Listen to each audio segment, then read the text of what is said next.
ایک be be حضور کی بارگاہ میں آئی، اس نے آ کے حضور کی خدمت عالی مرتبت میں عرض کی، حضور میں جب بھی آتی ہوں کرتا یہی پہنا ہوتا ہے آپ نے۔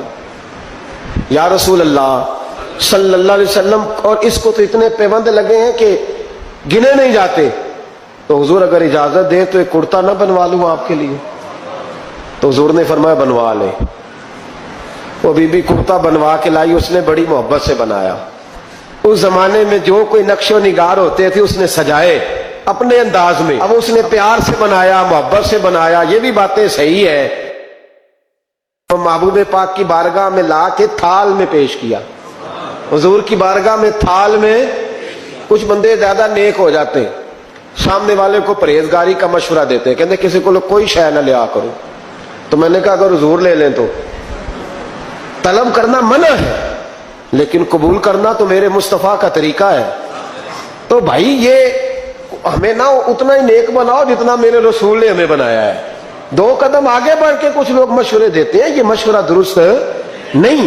نبی پاک نے فرمایا تو کسی سے طلب نہ کر، لیکن اگر کوئی تیری طرف تحفہ بڑھائے تو اسے قبول کر، محبت میں اضافہ ہوگا۔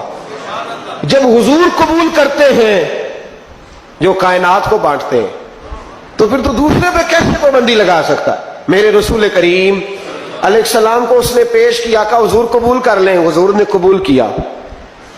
اب حضور اس کا چہرہ دیکھنے لگے، مسکرا کے فرمایا تیرا دل کرتا ہوگا میں پہن کے بھی دکھاؤں؟ بے خبر ہو جو غلاموں سے وہ آقا کیا ہے، تیرا دل کر رہا ہوگا پہن کے دکھاؤں؟ تو کہا حضور دل یہی کرتا ہے، میں ٹھہر میں پہن کے آیا۔ قربان جائیں، کیا اندازے! اچھا یہ سب کا نصیب بھی نہیں، یہ تبرک لینا، برکت لینا، لے کے آنا، یہ سب کا نصیب نبی کریم علیہ السلام نے کہا تو ٹھہر میں پہن کے آیا۔ حضور اندر تشریف لے گئے، تھوڑی دیر کے بعد پہن کے آئے۔ اس خاتون کو اتنی خوشی ہوئی کہ اس کی آنکھوں میں آنسو ہی آ گئے، کہنے لگی دیکھو میرا نصیب میں بنا کے لائی ہوں، مصطفیٰ نے قبول فرمایا۔ بڑی راضی ہوئی، چلی گئی۔ حضرت سہل بن سعد کہتے ہیں قریب ایک صحابی کھڑے تھے، اور شارحین نے لکھا ہے معمولی آدمی نہیں، حضرت عبد الرحمن ابن عوف تھے، صحابہ میں سب سے امیر آدمی۔ اللہ اکبر، ذرا لطف دیکھیے گا۔ کہتے ہیں وہ قریب کھڑے تھے، جب حضور نے پہنا نا تو تعریفیں کرنے لگے، کہنے لگے سونیا کمال ہی ہو گئی ہے، محبوب کیا بات ہے۔ حضور اس کے بنانے کی محبت کی بھی کیا ہی بات ہے، پر جو اللہ نے رنگ روپ آپ کو عطا فرمایا اس کی بھی کیا ہی بات ہے۔ یا رسول اللہ اتنا پیارا لگ رہا ہے، اتنا پیارا۔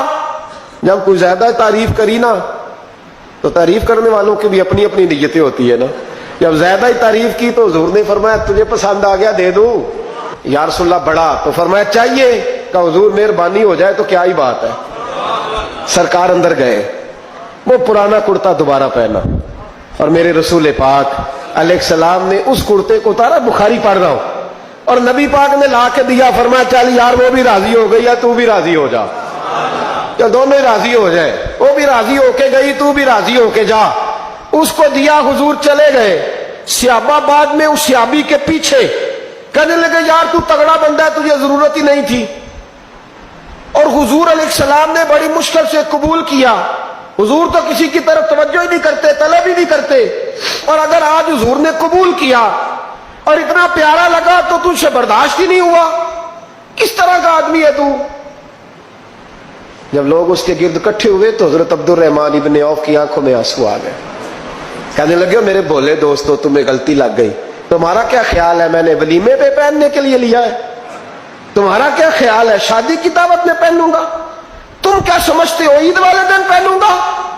اور گویا اپنی داڑھی کو پکڑ لیا، کہنے لگے دیکھو بال سفید ہو رہے، پھل پک رہا ہے، گنہگار بڑا ہوں، اگرچہ بدر میں بھی گیا ہوں، احد میں بھی تلوار اٹھائی ہے، مال بھی دیا ہے، ہر جگہ گیا ہوں، پر کسی عمل پر بھروسہ نہیں۔ یہ کرتا حضور کے جسم سے لگ گیا ہے، اب اسے سنبھال کے رکھوں گا، اور مرتے وقت وصیت کروں گا گھر والوں کو کہ جب میں مروں نا تو اس کرتے میں مجھے کفن پہنا دے۔ مجھے امید ہے جب حضور کا کرتا پہن کے قبر میں جاؤں گا تو رب کے فرشتے مجھ پر عذاب نہیں دیں گے، بلکہ بغیر حساب کتاب جنت عطا فرما دیں گے۔